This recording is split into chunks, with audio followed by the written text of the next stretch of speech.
Pernah kepikiran nggak sih kenapa ya ada perusahaan yang valuasinya atau nilainya bisa jauh lebih tinggi daripada total semua aset fisik yang dia punya?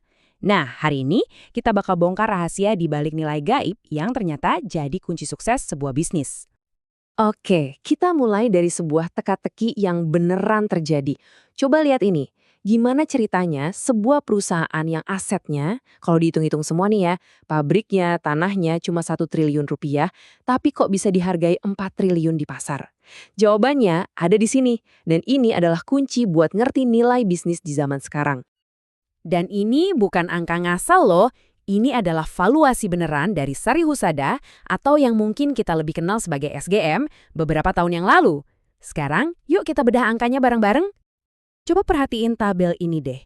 Kalau kita jual semua aset fisiknya, pabriknya, mobilnya, tanahnya, itu cuma laku 1 triliun. Tapi pasar ngehargain perusahaan ini 4 triliun. Jadi, dari mana datangnya selisih 3 triliun rupiah yang luar biasa gede ini? Aset apa lagi yang mereka punya? Jawabannya ternyata ada di sesuatu yang nggak bisa kita pegang. Sebuah aset yang nggak bakal kamu temuin di laporan keuangan biasa, tapi seringkali justru disitulah nilai terbesarnya berada. Jadi gini, setiap bisnis itu punya dua jenis aset. Di satu sisi ada aset berwujud, ya itu tadi, pabrik dan mesin SGM yang nilainya 1 triliun. Tapi di sisi lain ada aset tak berwujud, nilai 3 triliun yang sebenarnya cuma ada di pikiran kita, para konsumen. Nah, ini yang bikin kaget. Coba lihat angkanya. 3/4 atau 75% dari total nilai SJM itu datangnya dari aset yang nggak kelihatan ini. Jadi kekuatan utama perusahaan ini benar-benar nggak kasat mata. Terus apa sih bagian terbesar dari kue tak berwujud itu? Jawabannya satu, mereknya. Brand, sebuah aset yang saking kuatnya, nilainya bisa 3 kali lipat lebih besar dibanding semua pabrik dan mesin yang mereka punya digabungin. Kebayang nggak?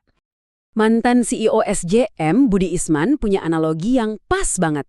Dia bilang ngebangun merek itu kayak ngerenovasi rumah yang udah agak kusem. Coba deh rumputnya dipotong, temboknya dicat ulang, tiba-tiba nilai pasarnya meroket. Nah, itulah yang dia lakukan ke merek SJM.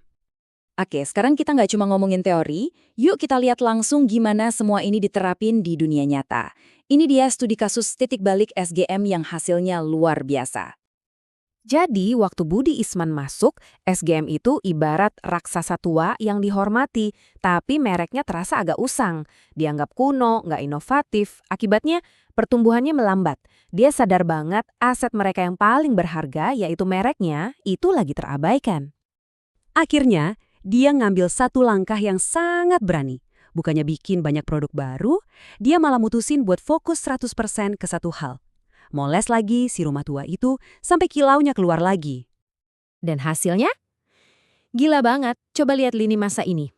Cuma dalam waktu 2 tahun, dengan fokus total buat nguatin lagi cerita dan DNA merek mereka, nilai perusahaannya loncat 2 triliun rupiah.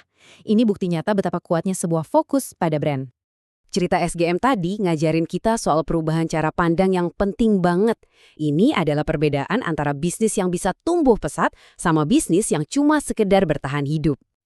Pertanyaannya jadi simpel, apakah Anda ngelihat branding itu sebagai biaya yang harus dipotong terus?